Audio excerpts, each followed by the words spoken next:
Assalamualaikum warahmatullahi wabarakatuh. Selamat pagi anak-anak SMP kelas 9 dimanapun kalian berada. Kita bertemu lagi kali ini dalam pembahasan tentunya masih di bab 1 ya, yaitu dinamika perwujudan Pancasila sebagai dasar negara.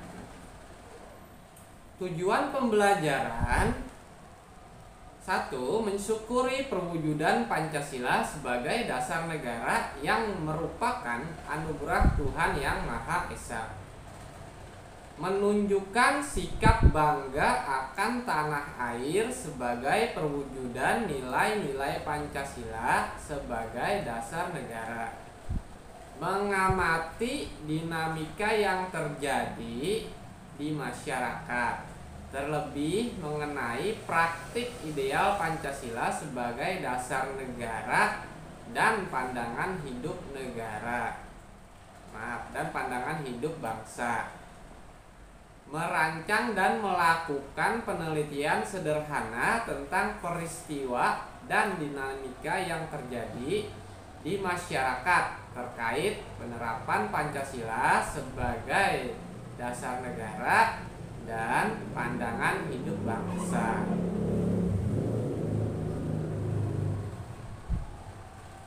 A. Penerapan Pancasila dari masa ke masa. Pada masa awal kemerdekaan Indonesia, yaitu tahun 1945 sampai 1950, Pancasila mendapat banyak tantangan dari berbagai pihak, seperti Belanda. Bahkan dari masyarakat Indonesia sendiri ada yang ingin menggantikan Pancasila sebagai dasar negara.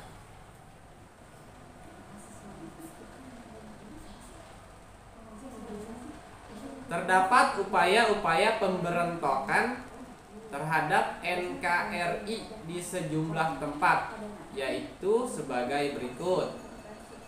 Pemberontakan PKI, ya, Partai Komunis Indonesia. Pemberontakan DITII di Jawa Barat dan Jawa Tengah. DITII apa? Yaitu daerah Islam dan Tentara Islam Indonesia, ya.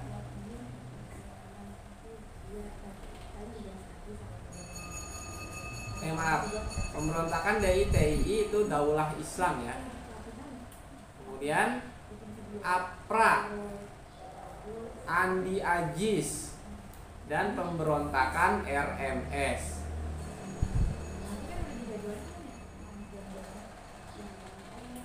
Berdasarkan UUDS, ya, Undang-Undang Dasar Sementara 1950, Presiden berfungsi sebagai kepala negara dan menjadi bagian dari pemerintah. Namun, tanggung jawab pemerintahan berada di tangan Perdana Menteri bersama para menterinya.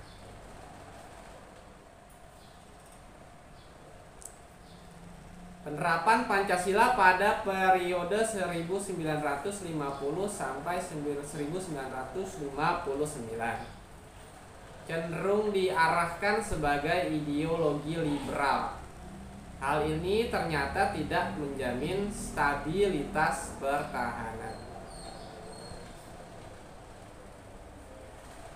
Terlaksana pemilihan umum pertama Indonesia, yaitu pada tanggal 29 September 1955.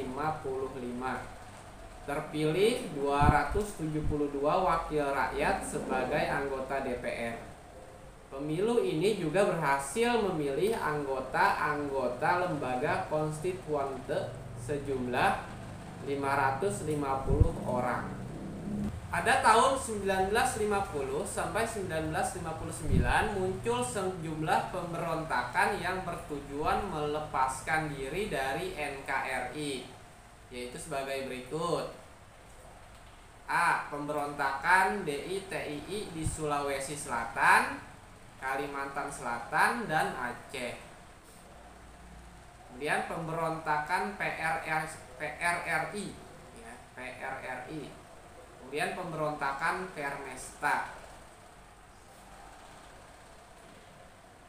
Sebagian pihak menyebut masa 1959 hingga 1966 sebagai periode demokrasi terpimpin.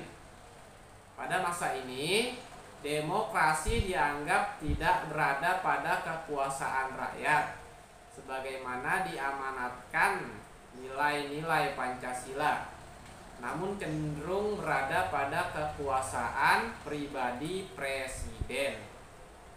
Pada tanggal 12 Januari 1966 terjadi demonstrasi mahasiswa dan rakyat yang menyampaikan beberapa tuntutan, dan demonstrasi tersebut dikenal sebagai 3 tuntutan hati nurani rakyat atau disingkat Tritura. Adapun isi Tritura adalah sebagai berikut. Pertama, bubarkan PKI beserta ormas-ormasnya. Kemudian bubarkan kabinet Dwikora dari unsur-unsur PKI. Kemudian turunkan harga. Masa 1966 hingga 1998 disebut sebagai masa Orde Baru.